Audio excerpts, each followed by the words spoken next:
as a veteran of 20 years of trying to survive in the education industry, if you wanted to start a program like this, say in another country, you wanted to start a program that could bring interactive, experiential type learning into developing countries, you have to be patient, first of all, and you have to be willing to recognize that it's going to take time. And when I say time, it's not days, months, it's years, because you have to actually get the program into play. You have to see how it's going to interact in the culture and the environment, and then you can start figuring out, okay, what's the business model? The mistakes that I think PCS made is we never really figured out what's the perfect business model, and we tried a lot of things that didn't work, and those all lost money. So what you want to do is test, and you want to test the market, you want to test the business model, and you want to make sure it works before you take it to the next step, which is putting a lot of money behind it and scaling it. And that's what we're doing now. I mean, we're taking this lab and we're incrementally improving it, and what we want to do is duplicate that. Good example, our partners in India.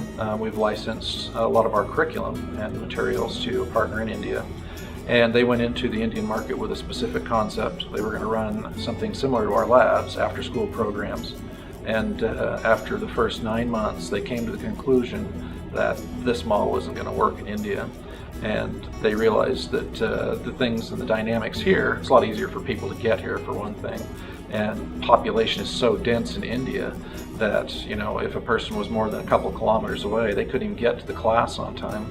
So things like that turns out to be logistically challenging.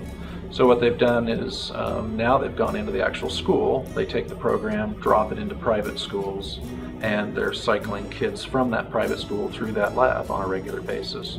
And that model works because all the kids are there, the experience is closer to what the Indian education system can tolerate at this point.